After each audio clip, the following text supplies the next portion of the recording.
Joining me now is a UFC lightweight contender who defeated Beneil Dariush via first-round knockout in his UFC debut at UFC 222 this past weekend in Las Vegas. It is Alexander Hernandez here on the program for the very first time. Alex, how are you?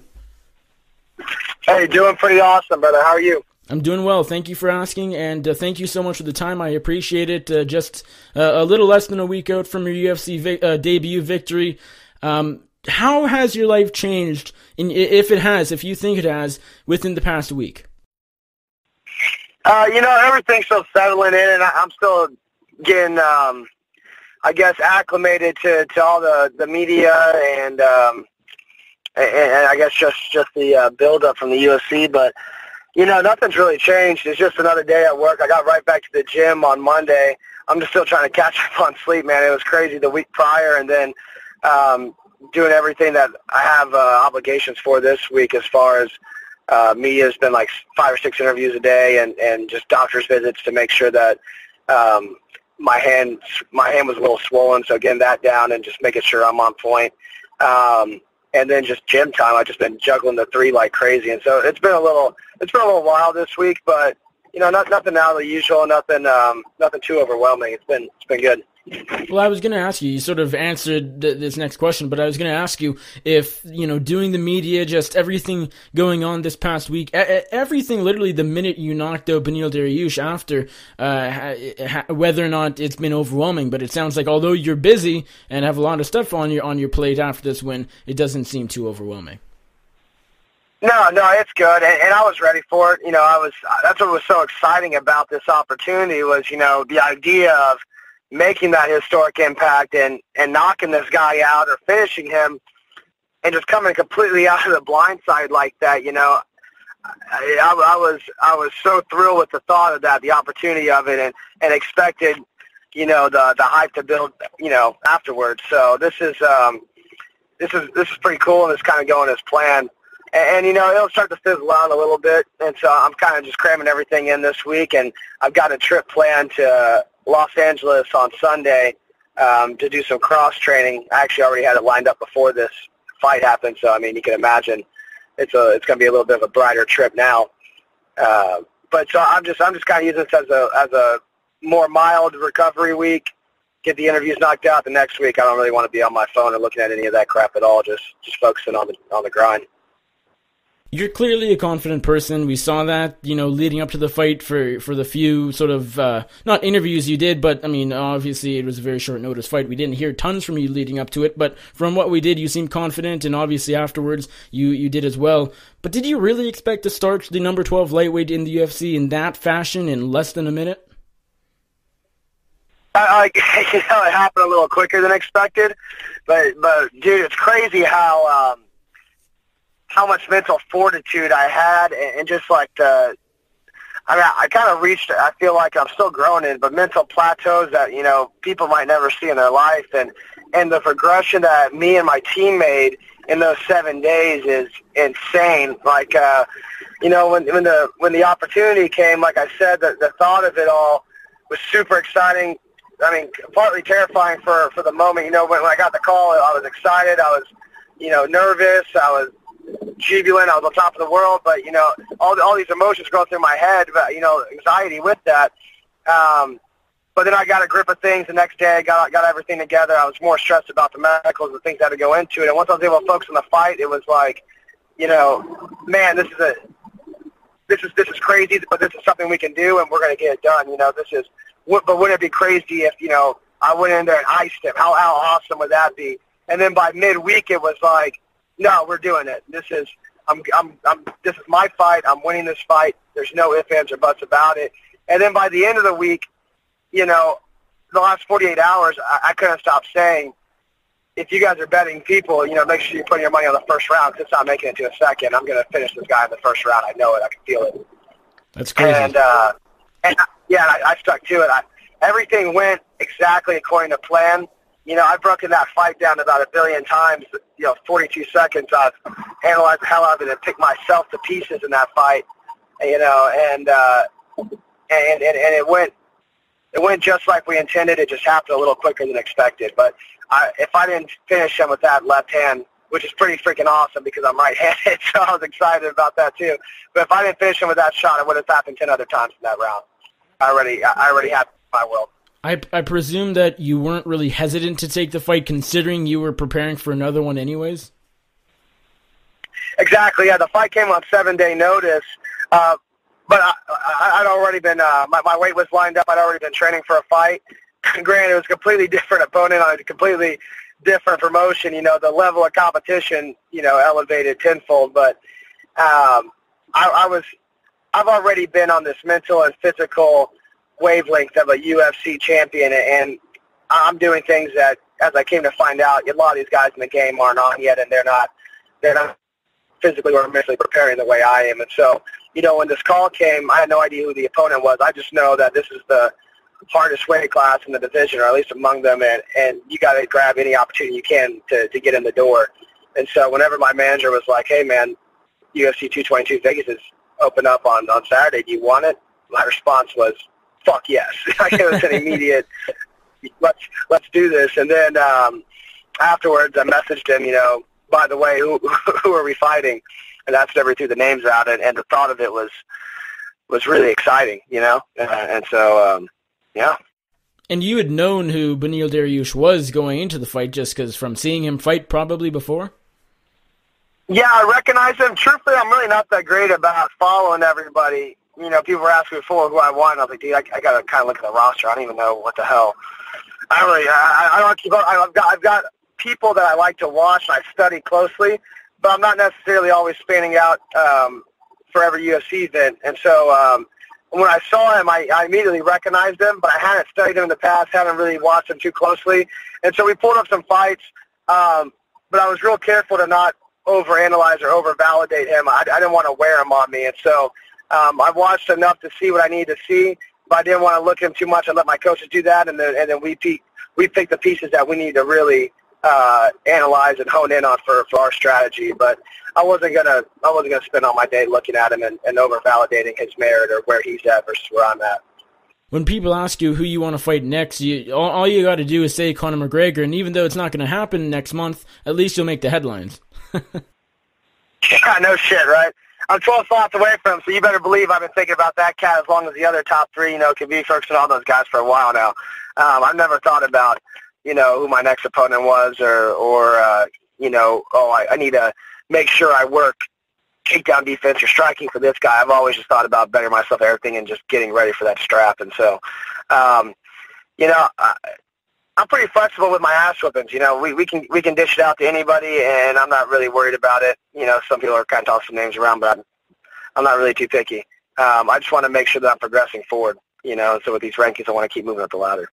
You mentioned that you didn't look at Dariush too much as far as his tape and what he's good at, what he's not so great at. I assume that would change if you had 2 months to prepare for the fight. Usually, do you look at your opponents more? No, I never pay attention to it, but I've also never fought at this level. So someone like Dariush, who's had 11 fights in the UFC, I would definitely spend a little bit more time strategizing for him because his game's developed. He's not going to change much from one fight to the next. You know exactly what you're getting. For me, I wish somebody would try to judge me off of a previous fight, and that's exactly what everybody did, and it kind of came back to bite them. People were still calling me a one-dimensional wrestler, and I love to hear that shit. And so, understanding that about myself and a lot of people around my level, I feel like I evolve far more rapidly fight to fight than most. But you just can't. You don't want to overthink anybody, and a lot of people might mix it up because by themselves, on their build-up to the UFC, people can change a lot from fight to fight. So, again, I don't like to over-anticipate anything. I just like to be the best at every single piece of the game, so that way, whatever they do, I can do better. I can counteract with their weaknesses. All these guys, everybody I look at has holes, big gaping holes in some part of their game, and I honestly think I'm the only person who puts it all together beautifully, especially at my weight, the way I move and hit, and just with my dynamics. So or versatility rather. And so I don't ever overstudy anybody. It's just kind of a waste of energy. How nice was it going to this fight as a massive underdog, I believe about 4-1, super short notice fight? Let's be honest, not too many people expected you to win, never mind in 42 seconds. You had nothing to lose. That has to be a big advantage, right? Yeah, I had everything to lose, man. If people said that too much, and I think that thinking that is, or not believing that, or people were like, oh, it's a mulligan fight, just go out there and have fun, and people in the back said, oh yeah, go have fun. Like, this is my fucking life, man. This is not a mulligan. This is not, go out there and give it your best shot. This has to be a win because I see how much I've gained now, and if that is absolutely everything to lose. That's my future, and this is my legacy. And so I felt like I definitely had the pressure to be the most and be the best, but I definitely had some advantages on my side in the sense that, yeah, I definitely could have fallen back, and if I hadn't won that fight, there would have been many more opportunities, but that's just not, again, the legacy I'm trying to cement. And so I approached this fight as if I was going to win, and that confidence and that assurance is what, got the job done.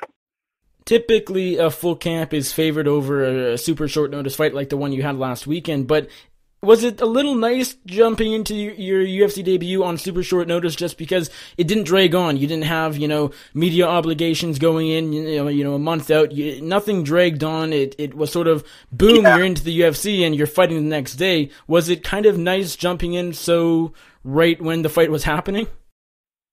Yeah, I think it was cool, and I think that the hype train's going to be that much better because of it. I think it worked out in my favor pretty nicely, just being who I am. I don't know if I could say that for the average bear, but just where I was at and my preparation, I'm telling you, dude, just kind of my life story leading up to it was just serendipitous how it played out. And so I think it was perfect, and it gave me the advantage of knowing exactly what I need to know about Dariush to implement a solid game plan in 7 days, which I've never really even had any kind of game plan for anybody. So that was enough time for me to do that, and it was enough time for him to just assume, that I'm a wrestler and really just kind of overlook me because I've never been on the scene before. So it kind of gave me more so an advantage, I'd say, than him for sure.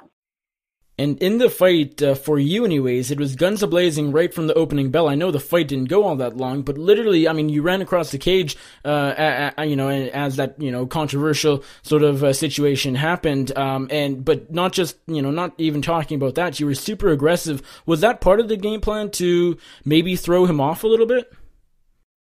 Yeah, that was definitely the opening game plan. I rehearsed that intro, a million times in 7 days, just getting the cadence right and making sure that we pressed him. He's a slow stalker, but he's a pressure fighter. He just takes a little bit of time to build up. And so, he likes to control the center, press his opponent against that wall, and to really bully them and lure them real well into his left side. And so I knew if I could charge him, dictate my pace, beat him to his side of the cage before he ever gets a chance to breathe or get to the center, hit him with that explosive teep, it would disrupt his tempo, disrupt his timing, and disrupt his breathing. And I knew he'd answer back with a hard left counters, slipped out of those, and then started working my angles. And again, that kind of just those dynamic slants I like to hit. And so, yeah, that was exactly what we planned, exactly how I strategized it. And, again, man, if you see a grown man just steamrolling through that cage after you with the look of a hungry lion in his eyes, and you think you were here to slap skin, you need to recollect what you're doing there, man. We never waved to touch gloves, and I never had the intention of it. I was there to disrupt his tempo and set my fight in motion, and that's exactly what we did. Now, to add on to that, I was going to ask you a bit more specific about that. I'm sure you've heard the same question from everybody. You sort of answered it, but I will say, watching it back, it seemed like you had stuck your left hand out a little bit. Was that just more to cover your face, as a fighter's stance, or do you remember doing that? I always have a long left arm. I've started every fight like that on my LFA and my RFA tapes. I always have a long arm, and after I teeped in, that long arm got right back in the place that it was beforehand. And so that's just the way I always intro. I'm a range fighter, and my range and timing are dangerous. That's among my facets that are above the rest. And so, I gauged the range through the shot, reestablished the range right after. That was that. When I watched the fight, one of my bigger takeaways was that you were a lot quicker than Dariush. Did you think going in that would be a big advantage as well, your speed? Yeah, man, I said before, I mean, I really do move like a 35 and I'll hit like a 70. My technique and everything I put into this to be, a physical specimen, and it's intelligent training. It's not just being like a dumb jock at the gym. I knew that, yeah, I knew I'd have the advantage. I know I'd have a technical advantage. I knew I'd have a strength advantage. I knew I'd have a speed advantage. I just need to make sure that I kept a cool head and played my game and didn't play into his game. That was the only factor. And honestly, man, I looked at after weigh-ins. You look at it side by side on the weigh-in shot, and I'm looking at it and I'm just telling myself, man, there's no physical way anatomically this man can move the way I move. There's no freaking way he can hit the way I hit, cut the way I cut. He can't explode the way I explode. There's no way he can do the things that I can physically do. There's just no fucking way. And knowing that, I mean, it was the answer. We were moving at different speeds. I was much sharper. I knew that playing in my favor is going to play in my favor throughout this entire division. It's going to be an advantage I have on everybody. So you make your debut. You, of course, faced the number 12 lightweight in the UFC. But, with that win, you're now number 13 in the division, ranked in your first fight. That doesn't happen all that often. Do you want to fast track to the top, or do you want to be built up a little slowly? Or at this point, is it kind of too late for being built up slowly because you already fought a top contender? Yeah, that's the funny question, man. I definitely want time to build my name, build the brand, and build a good hype train. I want momentum, and so it definitely needs time to build that image, build up the fight, because I want to be the face of these shows, and I certainly want to be a more impactful piece of them, on my way to the top. And so, again, I don't want to regress, but I kind of envision about 4 more fights and 4 finishes before I get that belt. And that can happen over the course of, a year and a half, 2 years. And so I just want to make sure that we have time to continue to build a name and get our fans aware and acquainted with me and get the media hype built up. And then, we fight when we need to. And if nuances occur, they do, and we answer. But that's kind of where we're at. You mentioned that you were back in the gym already. Do you have any sort of timetable for when you'd like to fight again? Obviously, you took no damage. I mean, I'm sure you could fight tomorrow if you had to for a lot of money, but realistically, when do you want to get back in there?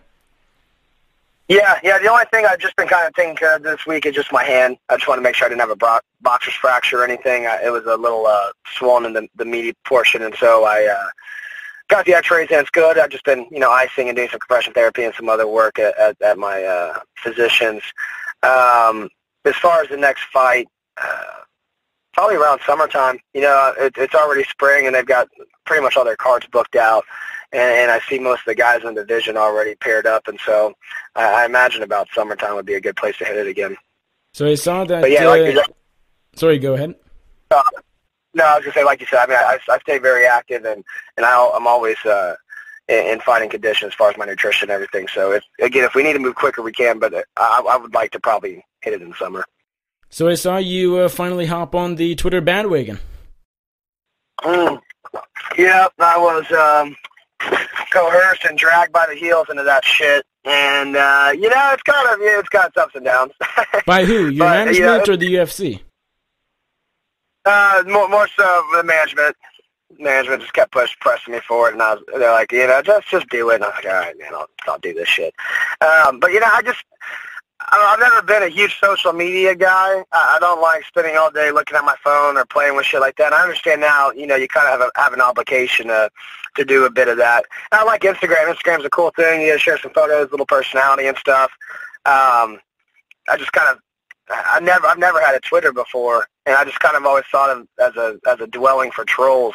And so, I mean, screw it. I mean, I guess if it's a place to sort of vocalize some things and make statements, I'll use it for that. Is it better than you thought? Low expectations. Yeah, it's all right. Yeah. I guess low expectations. Sometimes I'll just think I guess I can just think to say some shit. I can just say it. So I guess it's kind of cool, but. Yeah, I mean, it is what it is. I just don't want to be tied to my phone all day, and I want to be able to focus on what matters most, which is obviously the training and the work, and I'll share some things throughout. But no, I'm not going to spend a lot of energy concerning myself with, all the little things in media. Not like you would care about this all that much, but I guess the next step to your Twitter game is getting that verification badge. Yeah, same thing with the Instagram, I guess, getting that little check mark. Again, something I've never concerned myself with. It's funny, you find yourself, like, thinking about shit like that now, and I'm like, God, you're such a douchebag. Why are you concerned about that? but yeah, I guess that's pretty cool, though. Whenever that may strike, nobody's got really an answer for me, and I guess it just, one day you wake up and it's like Christmas. You finally got the recognition. So I guess whenever that happens, that happens. I guess, yeah, that's kind of, I guess, on my achievement board now. Well, it's the little things when you're a pro fighter. I mean, you got to build your brand. You got to get yourself out there. And what a better time to do it coming off clearly the biggest win of your career. Oh, yeah, definitely. So, yeah, you're right. You gotta ride the train and definitely build momentum while it's hot. So that's what we're doing. Getting acclimated with all these platforms and pretending I care. What's the deal with your following count at 0? Is that going to stay like that and just have your timeline super clear and let people follow you, or? I haven't even thought about that, man. Again, I'm kind of just using Twitter. If I got something to say, I'll say it, and if people care to hear it, they can hear it. But dude, I don't want to look at my phone on that. There's so much other shit to have to concern yourself with, and I'm not trying to just roll through Twitter feeds all day. And I never did in the past. Again, I follow people on Instagram. I'm just a little bit better acquainted with that, and maybe my Twitter thing will build, but I don't really care to follow anybody. It hasn't been a concern of mine. I just got my toes wet with this crap, 2 days ago. So I wasn't trying to be cool, but at the same time, I don't really have any intentions of getting on my phone after this call and following anybody. So, I mean, I guess we'll just see. I'm curious just about your bio. It's sort of a bunch of everything: wrestling, hip hop, rap, MMA, indie, experimental, interesting pictures, dance, electronic, amazing Olympics, UFC, science, fitness, and wellness, music, humor, and ha-ha. Is that like all your hobbies, in a jumble? So yeah, again.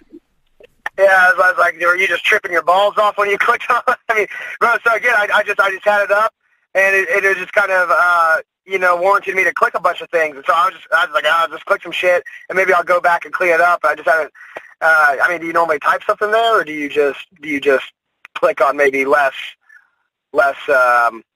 likings, hobbies? I don't know. I honestly don't totally know what you're talking about. Maybe it's a newer feature of Twitter. I don't exactly know, but yeah. Is that my bio? Is that what my bio says? That's what it says. That's the about me part. Oh, okay. Yeah, it's kind of everywhere. Huh? I should probably clean that up. Although it gives people a pretty good idea of what you like doing when you're not fighting, I would think.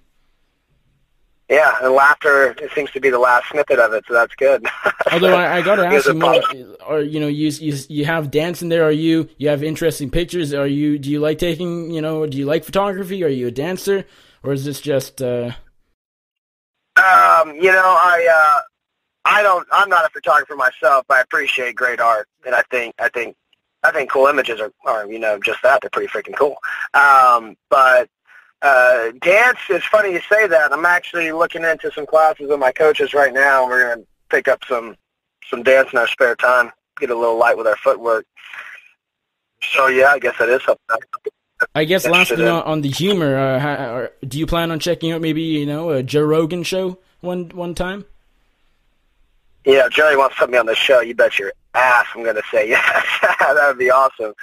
Yeah, well, going on his podcast would be great. But what I was talking about was, his comedy shows, his stand-up. And am I going to watch, or am I going to be a part of it? Would you like to go to one? Oh, yeah, I would definitely love to go one. Yeah, I'd say 90% of America, I'm a pretty big Joe Rogan fan, so, yeah, that would be awesome. I thought you were asking me if I would do stand-up, and that's a huge fuck no. That really? Sounds terrifying. Yeah, man, it's so funny, dude. Everything brings a huge envelope of nerves, all these individual, whether it be a stand-up comedian, a speaker, a freaking UFC fighter, but stand-up comedy, I don't know about that being my cup of tea. Maybe if I had some time to write some things down and do some bullshit skits back and forth with the pals. But Yeah, that's a whole other ball game of intimidation in the sense of a fierce crowd you're stepping in front of, It's definitely and then not you for got to be quick everybody. to. No, it's definitely not. It's definitely not. But it's a really cool thing. I got crazy respect for anybody who can do that, along with like I said, anything like that. Just people who can stand up and hold their own individually. And make those people individual laugh. sports. It seems so easy, but it's so difficult. Oh man, yeah, people are fucking brutal. People are brutal. Yeah, you can stand up there and then crush it. Dang, yeah, you got crazy respect from everybody. Last thing for you, Yeah. Alex. How did you get the nickname The Great? I just narcissistically gave it to myself. Fair enough. It was my amateur debut, and we were kind of running some names over, and it just seemed fitting. Just Alexander the Great. I couldn't think of really anything better, and it just sort of hit me, and it was the first thing I thought of. I had my dad's friends kind of toss some other ideas around, but that one just sounded the best to me, and it felt like something I could uphold. And so, yeah, we stuck with it. Sometimes there's a super, memorable story attached to nicknames, and other times it's just what pops in your head, and either way, it's okay. Yeah. I'll call it a moment of brilliance that, we continue to, like I said, uphold. So it's good. Absolutely. Well, Alex, thank you so much for the time. This was fun, and it's great talking to you for the first time. I'm sure it won't be the last. Congratulations once again on the win over Dariush. Before I let you go, let my audience know where they can find you on social media, even if you're not going to be on there for much or for too long, all the time, all day, but to let them know where they can find you anyways, and anything you'd like to, anyone you'd like to shout out, any sponsors, any thank yous, anything like that, the floor is yours. Thank you, brother. Yeah, The Great 155. You find me on, on all the platforms. Instagram, I'm pretty active. I'm trying to get better at my tweets, so please don't be too harsh. But yeah, The Great 155, and check out Ohana Academy. Check out Trident Strength and Conditioning.